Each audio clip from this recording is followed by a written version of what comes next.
Hello dear students, welcome back to smart knowledge. प्यारे बच्चों, आज की जो वीडियो है उसमें हम क्लास 9th के रिज़ल्ट के बारे में डिस्कस करेंगे। ठीक है, कौन सी क्लास है? क्लास 9th के रिज़ल्ट के बारे में कंप्लीट डिस्कशन करने वाले हैं। बहुत सारे बच्चों की कुछ क्वेरीज़ हैं, ठीक है, और वो क्वेरीज़ किस किस चीज़ को लेकर हैं। पहली जो क्वेरी है कि मिड टर्म के मार्क्स जो हैं वो हमारे लगेंगे फाइनल में या नहीं लगेंगे, या केवल फाइनल के बेस पे ही रिज़ल्ट निकलना है। दूसरी जो क्वेरी है बच्चों की कि जो इंटरनल असेसमेंट है उसमें हमारे जो पीटी हैं या जो है अटेंडेंस है, क्या उनके मार्क्स लगने हैं या नहीं लगने, इंटरनल असेसमेंट का क्या रहेगा। ठीक है, थर्ड जो क्वेरी है कि हमारी जो परसेंटेज है वो कितने सब्जेक्ट से बनेगी।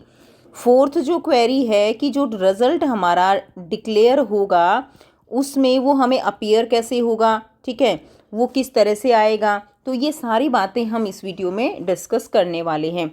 कंप्लीट प्रमोशन पॉलिसी की ग्रेस मार्क्स कैसे मिलते हैं उसके लिए मैंने अलग से वीडियो बनाई हुई है जो आपको एंड में मिल जाएगी, वहाँ से आप देख सकते हो। तो यहाँ से आपके बहुत सारे डाउट्स जो है बच्चे वो आपके क्लियर होने वाले हैं। सो वीडियो को एंड तक देखिएगा। हो सकता है वीडियो थोड़ा सा लंबा हो जाए, लेकिन आपको सारे अपने जो डाउट्स हैं वो सारे यहाँ से क्लियर हो जाएंगे।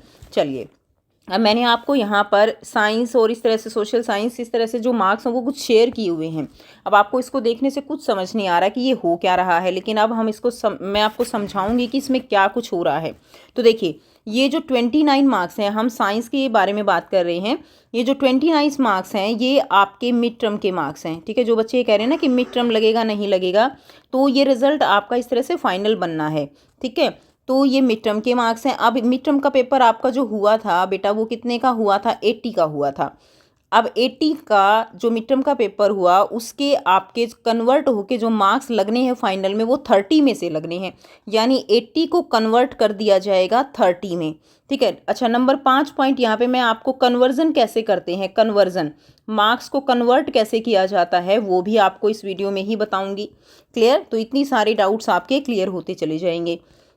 तो 80 में से 30 में कन्वर्ट किया गया, नंबर बने आपके 11।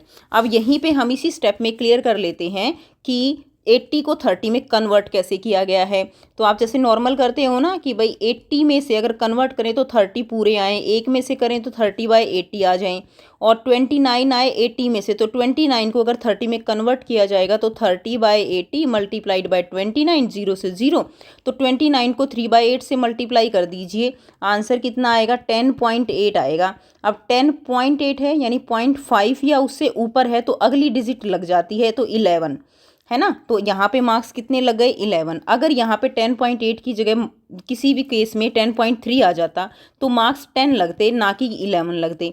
तो इस चीज़ को देखिए, आपको कन्वर्जन आनी चाहिए, नॉर्मल मैथ्स में भी कन्वर्जन आनी चाहिए, तो इसीलिए मैंने आपको ये समझा दिया। इसलिए आप डायरेक्ट फार्मूला भी लगा सकते हो इसके अंदर कि भाई जितने में से कन्वर्ट करने हैं और टोटल मार्क्स कितने में से करने हैं, टोटल में से कितने आए हुए हैं और जो आए हुए हैं उसको उससे मल्टीप्लाई कर दीजिए तो ये निकल जाएगा। अब देखिए यहाँ पे ये जो 60 मार्क्स हैं आपके, ये एनुअल एग्ज़ाम के हैं। मान लीजिए आपके 60 मार्क्स आए जो अब आपके पेपर हुए हैं 80 में से, है ना, एनुअल एग्ज़ाम 80 के हुए हैं, और जो है आपके 80 में से 60 मार्क्स आए मान लीजिए। क्लियर? उसके बाद अब 60 के 38 मार्क्स लगेंगे। अब ये कैसे लगेंगे ये आपको पता होना चाहिए। तो 80 में से आपके 50 जो है यहाँ पे कन्वर्ट किए जाते हैं। हालांकि ये बच्चों से रिलेटेड काम नहीं होता, ये डीओई का काम है, ये टीचर्स का काम है, आपका काम ये नहीं है। लेकिन फिर भी कुछ बच्चे जानना चाहते हैं कि कन्वर्जन कैसे होती है, कैसे मार्क्स लगाए जाते हैं, मिड टर्म के लगाए जाते हैं, नहीं लगाए जाते हैं। तो उन सारी चीज़ों को क्लियर करने के लिए मैं आपके लिए ये जो है लेकर आई हूँ। ठीक है, तो 80 में से 50 कन्वर्ट करके मार्क्स लगेंगे, तो 38 कैसे आए? फिर आप ऐसे ही निकाल सकते हो कि आपको कितने में से निकालने हैं? 50 में से, और आए कितने में से हैं? 80 में से, है ना। कन्वर्जन 50 की करनी है, 80 में से जो आए हैं उनकी कन्वर्जन करनी है, मल्टीप्लाइड बाय जितने आए हैं। 60 नंबर आए हैं ना, तो 60 से मल्टीप्लाई कर दीजिए, 0 से 0 कट जाएगा। यहाँ से आप इसको सॉल्व करेंगे तो 37.5 आंसर आ रहा है, तो मार्क्स कितने लग जाएंगे? 38 लग जाएंगे। तो जी ये 38 लग गए 50 में से। अब 50 ये हो गए, 30 ये हो गए, कितने हो गए? 80। और ये जो 15 मार्क्स हैं ये हैं आपके इंटरनल असेसमेंट के। इंटरनल असेसमेंट यानी जिसके अंदर आपका प्रोजेक्ट वर्क होता है, आपका कोई भी जो आपके सब्जेक्ट के अकॉर्डिंग, जैसे साइंस में फाइल वर्क होता है, मैथ्स में फाइल वर्क होता है, एसएसटी में फाइल वर्क होता है, जो भी सब्जेक्ट है उसके अकॉर्डिंग ही आपके प्रोजेक्ट बनवाए जाते हैं, उसके लगते हैं, आपके कॉपी के मार्क्स लगते हैं। PT1, PT2, PT3 तीनों की जो PTs हुए हैं उनके जो बेस्ट मार्क्स हैं आपके वो लगते हैं। क्लियर? तो ये सारे, हाँ यहाँ पर अटेंडेंस के मार्क्स आपके 9th में नहीं लगते, वो 6th 7th 8th तक लगते हैं, केवल अटेंडेंस के मार्क्स 9th में नहीं लगते। ठीक हो गया? तो ये भी कुछ बच्चों की क्वेरी थी कि क्या अटेंडेंस के मार्क्स भी लगेंगे, तो अटेंडेंस के मार्क्स यहाँ पर नहीं जुड़ते हैं फॉर क्लास 9th और 11th। चलिए, अब ये भी क्लियर हो गया कि जो आपके PT के मार्क्स हैं वो जुड़ते हैं best out of 3, and project, copy checking और जो भी आपकी एक्टिविटी ली जाती हैं क्लास में उन सब के अकॉर्डिंग, पोर्टफोलियो है जो भी है। अब यहाँ पे टोटल हो गए। अब ये जो 64 मार्क्स आए ये आए आउट ऑफ 100 में से ये मार्क्स आए हैं आपके 64 नंबर, जिसकी ग्रेडिंग आपकी B2 आ गई। क्लियर? अब जो रिजल्ट आपका बनेगा, इसी तरह ये सोशल साइंस के आप कन्वर्ट करके देख सकते हो, सेम इसी तरह से मिलेंगे। अब जो आपका रिजल्ट आएगा उसमें आपके ये 30 और ये 50 अलग अलग नहीं मिलेंगे। आपको जो रिजल्ट मिलेगा वो आपका 30 + 50 इकट्ठा मिलेगा, यानी 50 और 30 80 का एक कॉलम होगा और 20 का एक कॉलम होगा, यानी इंटरनल असेसमेंट के और 80 अलग से, वो आपको अलग अलग यहाँ पे और यहाँ पे दिखाई देंगे। जैसे साइंस यहाँ पे लिख दिया, और 80 में से कितने आए और 20 में से कितने आए और 100 में से कितने आए, इस तरह से आपको आपका रिजल्ट दिखाई देगा। और फिर एक कॉलम में आपको दिखाई देगा यहाँ पे कि आप पास हो, या आप ग्रेस मार्क्स लेके प्रमोट हुए हो, या आपका कंपार्टमेंट है, या आप फेल हो गए हो। ये 4 तरह का रिजल्ट आपको दिखाई देगा। अगर क्लियर पास हो हर सब्जेक्ट में तो पास दिखाई देगा, अगर ग्रेस मार्क्स से आप जो है पास किए गए हो तो प्रमोटेड दिखाई देगा। ग्रेस मार्क्स कैसे कैसे मिलेंगे उसके लिए अलग से प्रमोशन पॉलिसी बनाई हुई है, वहाँ से क्लियर कर सकते हो। ठीक है? कंपार्टमेंट होगा तो आपको कंपार्टमेंट दिखाई देगा। कंपार्टमेंट भी अगर 2 सब्जेक्ट में आप फेल हो गए हो तो कंपार्टमेंट आएगा। 9th क्लास में की बात कर रहे हैं, 2 सब्जेक्ट में अगर फेल हो गए हो तो कंपार्टमेंट आएगा।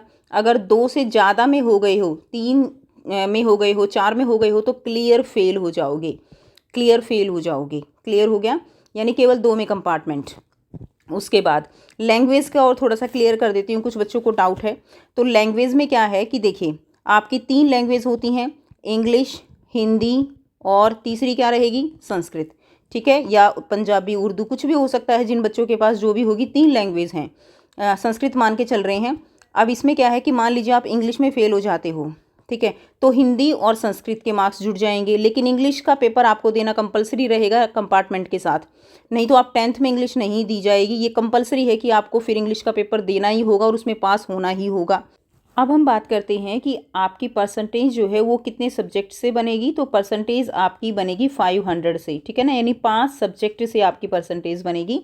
अब इसके अंदर 5 सब्जेक्ट कौन से होते हैं? 3 तो आपकी लैंग्वेज हो गई सबके, इंग्लिश हिंदी तो सबके लिए है, बाकी संस्कृत की जगह किसी की उर्दू हो सकती है, किसी की पंजाबी हो सकती है, वो अलग रहेगी। ठीक है? अब उसके बाद math, science, SST 3 main subject ये हो गए, और ये एक आपका एडिशनल सब्जेक्ट होगा। किसी के पास रिटेल, ब्यूटी, वेलनेस और इस तरह के सब्जेक्ट जो होते हैं वो अलग अलग सब्जेक्ट एक्स्ट्रा में वो रहेंगे। अब यहाँ पे जो एडिशनल सब्जेक्ट है उसमें आपको पास होना ज़रूरी है, बाकी उसका परसेंटेज के साथ कोई लेना देना नहीं है। ठीक हो गया? परसेंटेज के साथ इसका कोई लेना देना नहीं है फॉर क्लास 9th।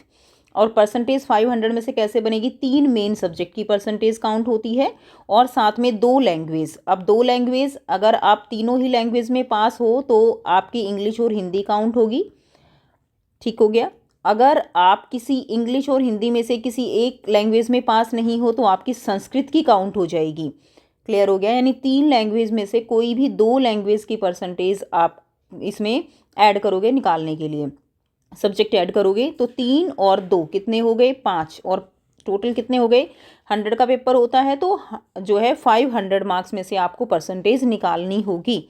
क्लियर हो गया? तो इस तरह से आप परसेंटेज निकालेंगे। परसेंटेज निकालना तो सब बच्चों को आता होगा, आई होप। जितने भी टोटल मार्क्स आपके आए यहाँ पे 100 में से उन सबको टोटल कर लीजिएगा, और फिर उसको 500 से डिवाइड करके मल्टीप्लाइड बाय 100 कर दीजिएगा। बहुत सिंपल है परसेंटेज निकालना। क्लियर हो गया? तो इस तरह से क्लास 9th का कंप्लीट रिजल्ट बनकर आपका तैयार होता है। अब प्रमोशन कैसे होती है, ग्रेस मार्क्स कैसे मिलेंगे, वो सब एक अलग वीडियो में किया हुआ है, मैंने समझाया हुआ है बहुत अच्छे से, तो वहाँ से आप उसको देख सकते हैं। अगर आपको वीडियो अच्छी लगी और यहाँ से कुछ सीखने को मिला तो वीडियो को ज़रूर से लाइक कीजिए, शेयर कीजिए और चैनल को कीजिए सब्सक्राइब। मिलते हैं आपसे नेक्स्ट वीडियो में। And best of luck for your result. Take care, bye bye.